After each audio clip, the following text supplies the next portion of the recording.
Welcome. I'm Steph, an intuitive hypnotist from Quebec, Canada. I'm Julie, a past life regression hypnotist and Reiki healer from Wisconsin. And together, we are the Soulful Mystics.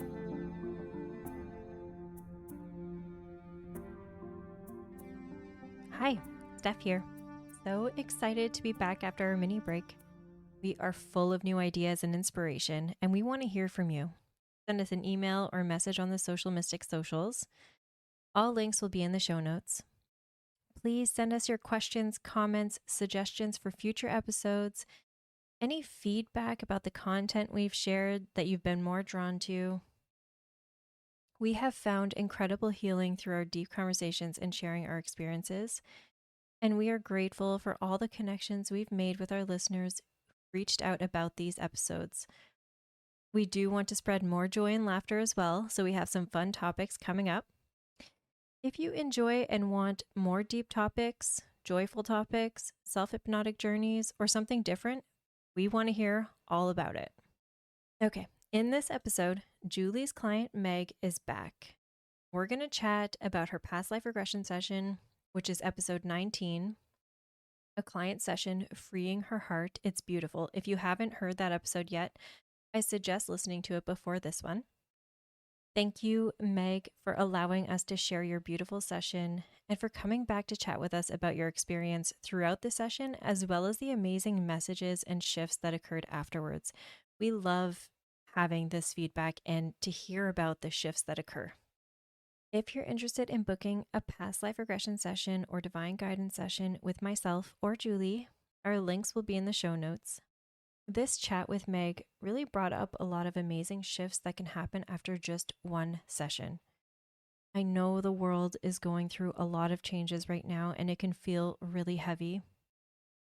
We truly believe in the power of hypnosis because we have experienced the amazing healing benefits ourselves, not only as the facilitator, but as the client. And we want to move to a more empowered, healed versions of ourselves together with anyone who wants to join us on the journey. Just know that even by listening to client sessions, you can gain so much healing and wisdom. If this is something you've been thinking of booking, Julie is now offering in-person sessions for locals or anyone passing through her area. To find out more about her and her services, her location, to book a virtual or in-person session, please visit soulseekerhypnosis.com. I am offering in-person sessions for anyone in the Ottawa area. Also, my introductory rate will be ending July 31st. So if you're interested in booking a virtual or in-person session for 50% off your first session with me, now is the time to book. You can schedule this session to take place anytime in the future. As long as it's booked before July 31st, 2023, the promo will be honored. To find out more about me, my services, and to book a session, please visit soulfulstephanie.com. And be sure to hop on our individual email lists for any news and upcoming promotions. All right, here's our chat with Meg. Your session went a completely different way. I just wanted to make sure we give some context to it before we dive right in. We didn't see a past life. So no, our goal was to see a past life, but it was but it happens for the best, right? Oh with my Mary, God. Mary was a past life regression and ended up channeling a light being. So I listened to that. That was crazy. I used the term curious souls the other day to a girlfriend of mine, and that came out of my mouth, and I've never said that before, but it kind of hung with us for a minute. And I was like, oh, maybe there's just really curious souls on this earth. Because like I said, I have a lot of friends that are not curious souls at all. Also, you are a very curious soul. I've been doing this work for years, and I have never explored the Akashic Records library. And now I really want to. I went there. So you took the book and you went into I'm going to call it going into the book. Yeah. So I explored the Akashic Records. This is also really crazy because I didn't know what the hypnosis was going to be like. It was my very first time. And when Julie was taking me with induction, during that point, she says, like, the Hall of Knowledge, that's the Akashic Records. And it was really funny you say that, Steph, because I felt like my feet were planted in one place, but I wanted to explore. I'm like, no, I want to go over there.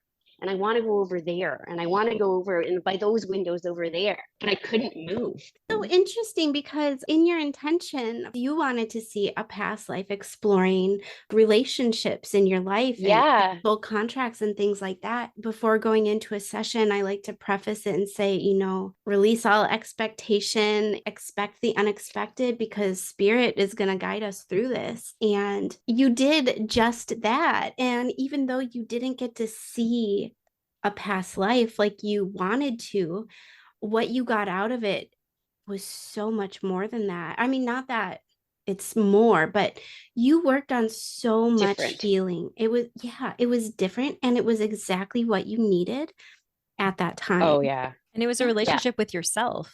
So you did explore Exactly. relationships, just the one that's most important. Yeah. Yeah, Absolutely. definitely.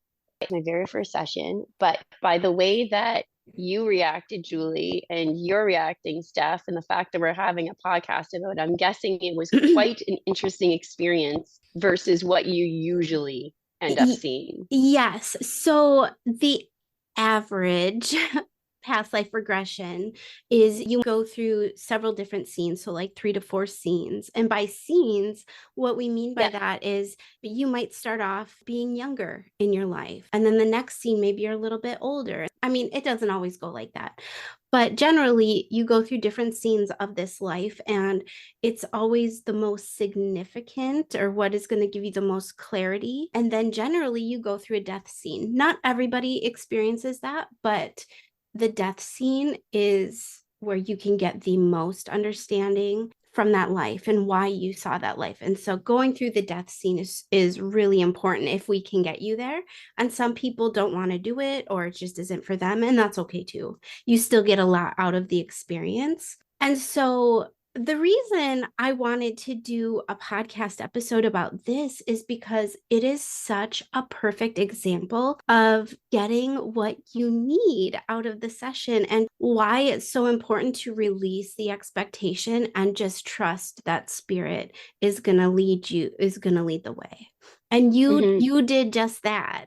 You did exactly that, and it ended up being so powerful. And I mean, I'm getting chills like thinking of it. Even when I I just got got the chills when you said that.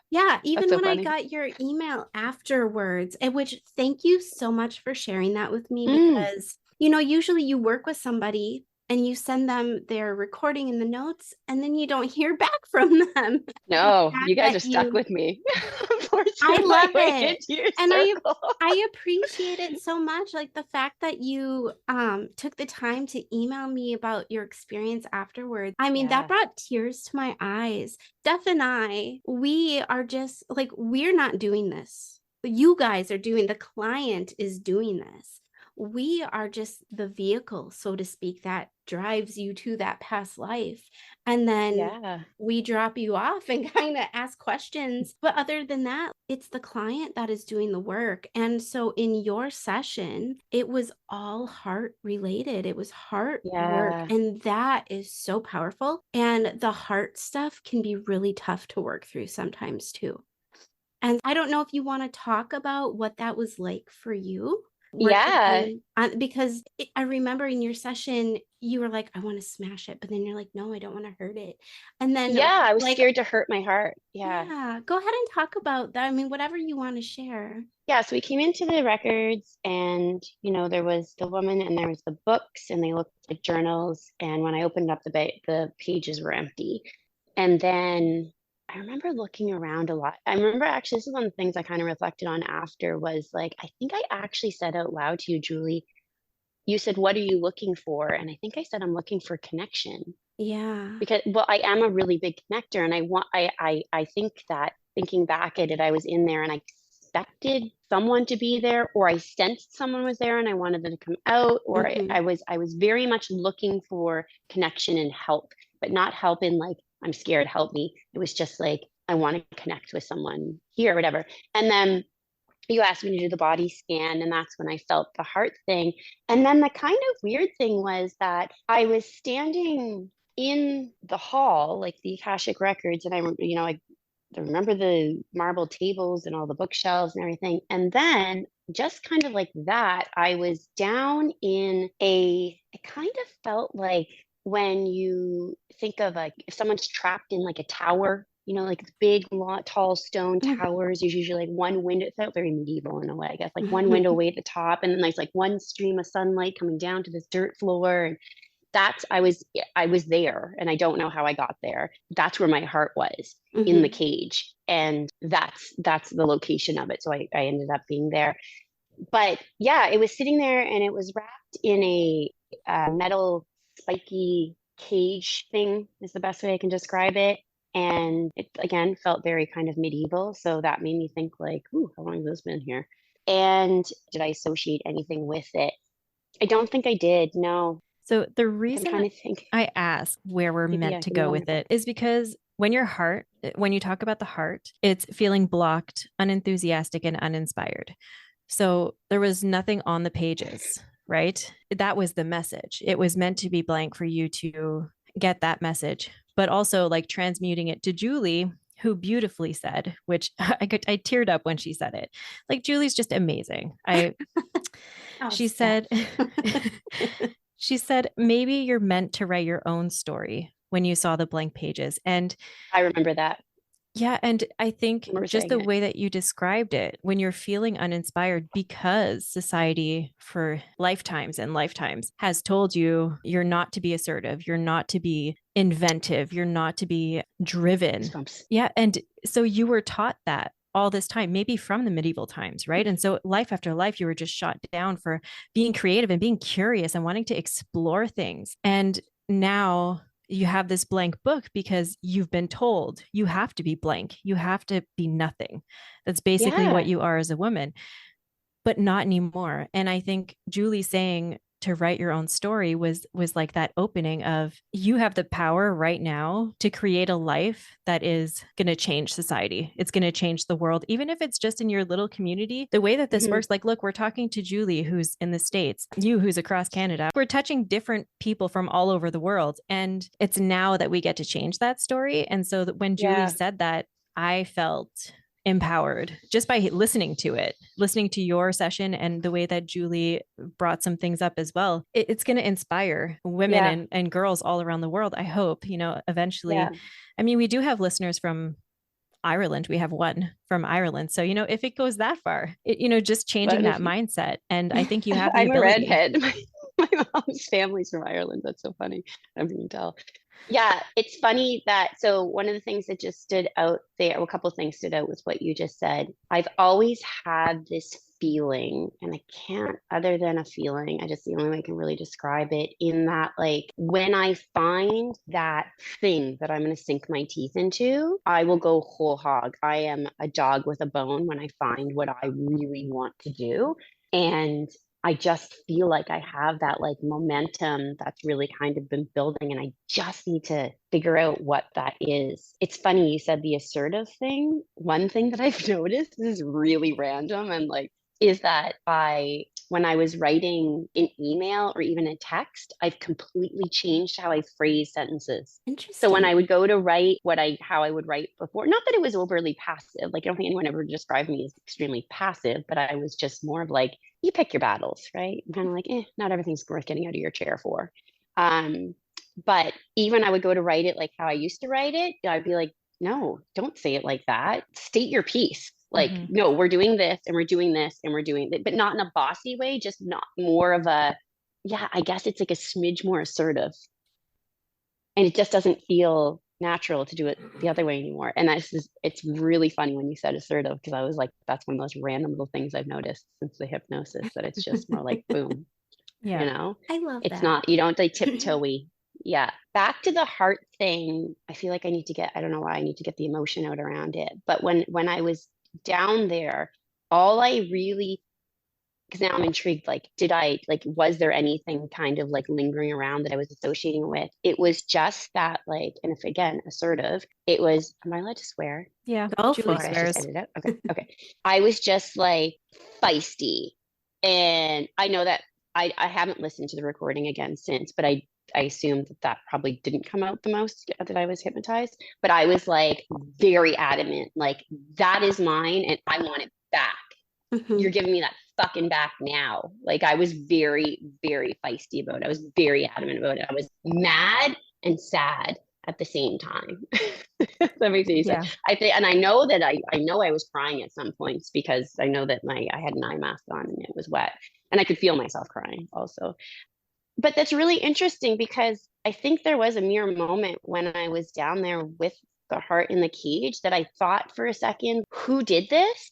But it didn't really seem relevant. Oh, I have goosebumps all over, so I must be onto something. It's really interesting when you're in a, I'm having an aha moment. When you're in any sort of situation, I mean, you have your choice to put your power here or put the power over there. And I feel like if you're like, who did this? And why is this here? And da, da, da, it's almost like you're putting the power on the other side and you want to like investigate it a bit. But I really didn't fucking care. I just want it back. And I'm putting all the power in myself to bring it back. Yeah. Like to take it back for me. How it was just like, oh, this is mine and I'm taking it.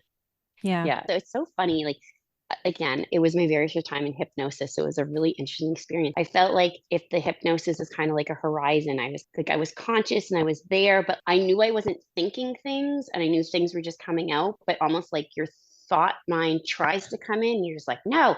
And then you go back to like where it's just kind of bubbling out of you. I have no idea where the sledgehammer came from. Like when I said I want to smash it with a sledgehammer, And which Julie is kind got of so like excited. aggressive. Julie was I was stoked. excited. And that's what I loved She's about like, this session was like Julie was there egging you on. She was cursing along with you. I loved it. You both said shit I quite a did. bit and the F word. And so Yeah. I wrote in the notes. I say the F word a lot though. Me too. I wrote in the notes. When you said you don't say the F word, I was like, oh God, I'm going to offend her. I'm sorry. No, I say love the it. F word a lot. I love it when people swear. I love it. I think it's hilarious. I want to be able to do that. There's just something holding me back and we haven't figured out what it is yet. We'll get you there, Steph. Yeah, we'll get there. Feels so But good to drop an F bomb once I in a while. know. It must. In the notes, I wrote to be sure to check off explicit because these two powerful women curse like truckers. Like the language that was coming out, it showed that feistiness that you felt. And you were sending it to Julie. Like I could feel not only that she was encouraging you, but she felt it. Like I could feel that she felt it. You literally just took the words out of my mouth. I was like, I think that Julie was outwardly feisty for me. You had to have felt it because I really felt it in the hypnosis, but I was also conscious that all that wasn't coming out of me. And I remember saying to you after, I think maybe it was in my email, that I was like, no, I was feisty about this. This was mine and I was taking it back. But it's funny. I wonder if you almost channeled that because I remember in it, you matched me. If that makes sense. Oh, yeah. So I think that like if I was like, I want to smash this thing, and if you're like, okay, take a hammer and but you were like, no, let's smash it. And I was like, yeah, she's here with me. We're gonna smash it. It felt very matched. If that's I don't know, that's exactly out. But that's how it came across. Good. Yeah. Because Julie was ready. Julie had that. the sledgehammer. She got a second one and she was ready to help you smash that thing. Yeah. That's probably my favorite part.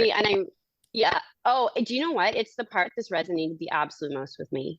That and my Nan. The wings and the feet thing, it's lingering kind of back here, but it wasn't as prominent as the heart part. I mean, it was huge. I kind of feel like the feet thing was important too, because I don't know if you remember, but at one point you were like, well, I don't know if I want to smash it. I don't want to hurt my heart. And then, so we were trying you told me I wouldn't. Yeah, I told you wouldn't. Yeah, absolutely. And we were trying to work around that. And then you're like, oh, I have a key. But then you couldn't move forward to unlock that cage. And I was like, oh no, you can move forward. Like we are going to get you to move forward, because I was like, there is no way we're leaving your heart in that cage.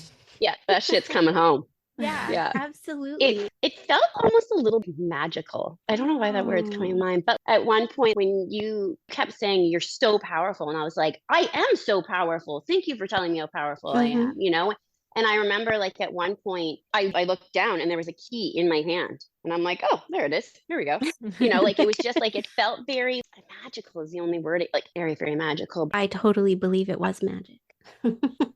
And I almost felt like I started to get like fancy with it in a way. So I was like, where's this? Because I was scared when I wanted to get the sledgehammer. And I was like, there's no head sledgehammer, and I felt a little bit defeated. And you're like, no, you can manifest a sledgehammer. And I was like, no, I'm going to hurt that. And I looked down and there was a key in my hand. And I was like, boom, here we go. And then I remember when it got to the feet part, I'm just going to snap my fingers and it's going to turn to sand. Boom. And it was like, and I'm like, you I did that. But at the same time, I was like, that's like sorcery a little bit. I thought it was really cool. It is. And we are tapped into my inner sorceresses. sorcerer.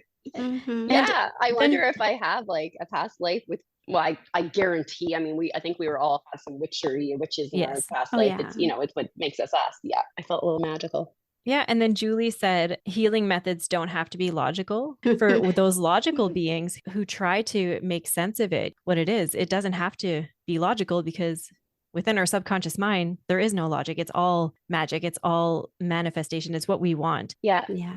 I don't remember what you said it to, Julie, but I do remember you saying like, well, it doesn't have to make sense. Because I said, well, that doesn't make sense or something like that. It was water in the cement when you had cement around you. Oh, Wash it yeah. I away? think you wanted to wash it away and you're like, that doesn't make sense. Yes. And I was, well, water doesn't melt cement. Yeah. She's like, it doesn't have to make sense. And I was like, you're right. It doesn't have to make Yeah. sense. It just has to feel good. That's what to it was. you. Yeah. And then I turned it to sand. I feel like I'm almost like processing in sections. You did a lot of energetic healing, especially with the heart. And so I told you can make this a self-care day, take good care of yourself, watch a movie, like a sad movie if you need to cry, whatever you need to release, like let that out. I really wanted to make sure you knew to just like be gentle and nurturing with yourself. And so do you want to talk about what happened afterwards?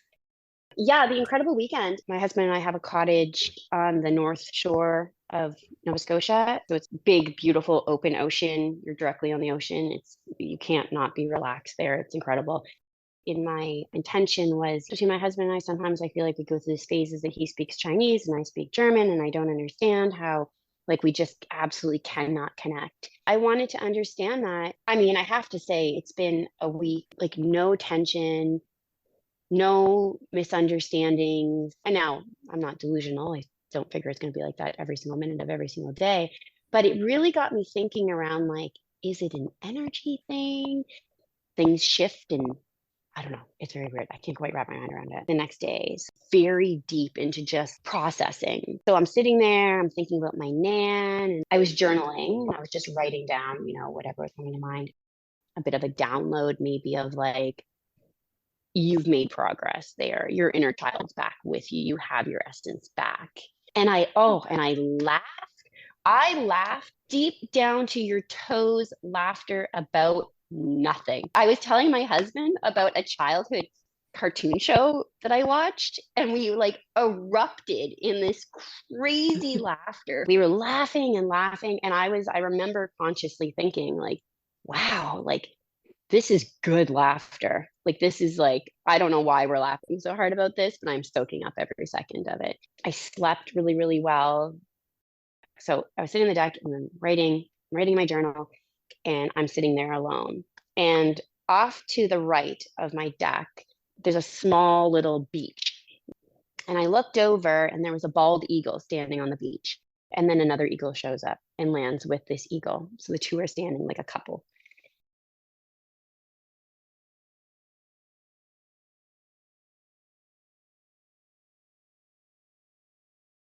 Another eagle comes along, third eagle lands on a piece of wood on this beach.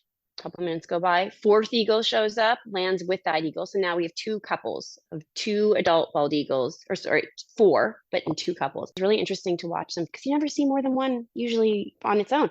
And I started to feel this was significant. And a fifth eagle shows up and starts, and they all kind of came in the same way, which is weird. They would kind of like circle the beach and then they would land. So the fifth one's in and he's circling and he's about to land. And then something must have startled them or whatever. And all five eagles lifted up. Two went off to the right and three came towards me. So one came over and flew directly over me. It was probably about 15 feet above me. So it was pretty close, and went like right over me and then flew off. The second one came. So it's probably around the same height, maybe a little bit higher. The third one came, it flew over me. I fucking shit you not, it was probably about 6 feet above me. I could see all the texture in its talons, in its feet. I could see the tip of its beak. It was so close to me. I could hear the wings, its feathers on its wings ruffling. Have you ever heard an eagle's wings ruffle?